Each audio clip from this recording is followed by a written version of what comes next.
একা ক্লাস করতে ভালো লাগে না, আমার কোনো সঙ্গী নাই। টাঙ্গাইলের মির্জাপুরে আনাইতারা ইউনিয়নের নিভৃত পল্লী গ্রাম চামারি ফতেপুরে অবস্থিত ময়নাল হক স্কুল অ্যান্ড কলেজ। এটি এখন নামেই শুধু কলেজ, কার্যক্রম চলছে খুঁড়িয়ে খুঁড়িয়ে। এই প্রতিষ্ঠান থেকে চলতি বছর এইচএসসি প্রথম ব্যাচের 18 জনের সবাই ফেল করেছে। পড়াশোনার মান নিয়েও প্রশ্ন উঠেছে।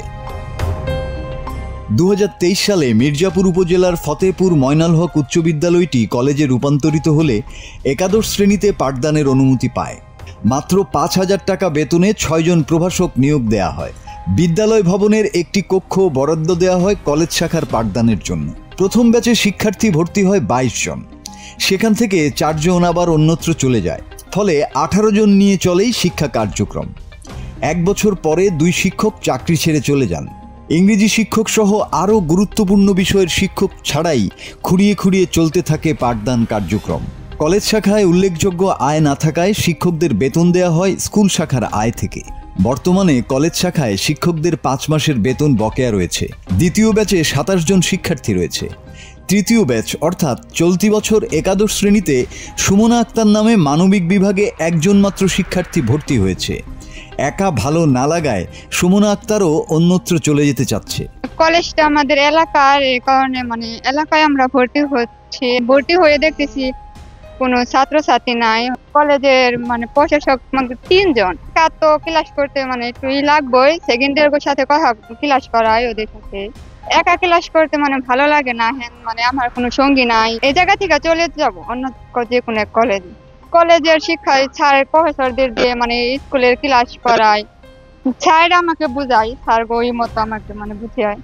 এ নিয়ে কলেজের এই প্রভাষক বলছেন, একজন শিক্ষার্থী হলেও তাকে তারা নিয়মিত ক্লাস করাচ্ছেন। একজন বলে তাকে অবহেলা করতেছি না, তাকে আমরা চেষ্টা করতেছি শিক্ষা দেওয়ার জন্য। কিন্তু আমাদের এখানে প্রভাষক কম, রুমের স্বল্পতা, এই জন্য আমরা ওই সেকেন্ড ইয়ারের সাথে ওই ফার্স্ট ইয়ারের ওনাকে মাঝে মাঝে বসিয়ে ক্লাস নিচ্ছি। আমরা যাওয়ার সময় প্রভাষকরা 2টা বই নিয়ে যাই, ফার্স্ট ইয়ার এবং সেকেন্ড ইয়ারের। ওকেও কিছুটা সময় দেই এবং সেকেন্ড ইয়ারদের কিছুটা সময় দিই।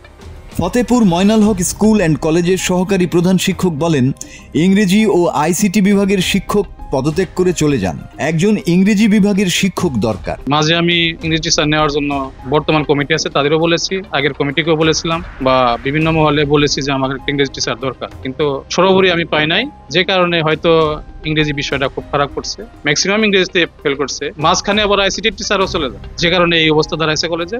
ফতেপুর স্কুল অ্যান্ড কলেজের অ্যাডহক কমিটির সভাপতি হাবিবুর রহমান বলেন, একাদশ শ্রেণীতে ভর্তি হওয়া ওই শিক্ষার্থীর পাঠদানের ব্যাপারে খোঁজখবর রাখা হচ্ছে। তার বিষয়ে আমরা ব্যাপকভাবে এখানে খোঁজখবর নিচ্ছি এবং তার পাঠদান যেন সঠিকভাবে হয়, সে যেন পাঠদান করতে পারে এবং সামনে যাতে কলেজের বিপর্যয় থেকে এড়িয়ে যাওয়া যায়, সেটা যেহেতু আমি আছি এখানে দায়িত্বে, সেটা আমি যথাযথভাবে চেষ্টা করব। উপজেলা মাধ্যমিক শিক্ষা অফিসার জুলফিকার হায়দার বলেন, এই বিদ্যালয়ের কলেজ শাখায় এবারের পাশের হার 0। এই কলেজটি প্রাতিষ্ঠানিক নানা সমস্যায় জর্জরিত। ফতেপুর ময়নাল হক স্কুল অ্যান্ড কলেজে এই বছর একাদশ শ্রেণীতে 1 জন মাত্র স্টুডেন্ট ভর্তি হয়েছে। শিক্ষার্থীটি ফতেপুর ময়নাল হক স্কুল অ্যান্ড কলেজে ভর্তি হয়েছে, এটা তার পছন্দ অনুযায়ী হয়েছে। এখন সে যদি কলেজটা চেঞ্জ করতে চায়, সেই ক্ষেত্রে মাধ্যমিক ও উচ্চ মাধ্যমিক শিক্ষা বোর্ড ঢাকা এটি কলেজ বদলির একটা সুযোগ দেবেন। সেটি নোটিশ এখনো হয় নাই। ভবিষ্যতে যখন নোটিশ হবে, সেই নোটিশ প্রাপ্তির ভিত্তিতে ওই শিক্ষার্থী যে কলেজে ভর্তি হতে ইচ্ছুক, সেই কলেজের জন্য যদি আবার আবেদন করে, সেই ক্ষেত্রে হয়তো এটি বিবেচনা করবে। 1969 সালে টাঙ্গাইলের মির্জাপুর ফতেপুর উচ্চ বিদ্যালয়টি স্থাপন করেন দানবীর শাহ ফজলুল হক নন্দন মিয়া। 2023 সালে প্রতিষ্ঠানটি মাধ্যমিক থেকে উচ্চ মাধ্যমিকে রূপান্তরিত হয়। কলেজ শাখাটির প্রাতিষ্ঠানিক ও শিক্ষক সহ নানা জটিলতা কাটিয়ে শিক্ষার মান যেমন সর্বোচ্চ ভালো করা হয়, সেদিকে কর্তৃপক্ষের প্রতি আহ্বান জানিয়েছেন স্থানীয়রা। Bangla TV news desk.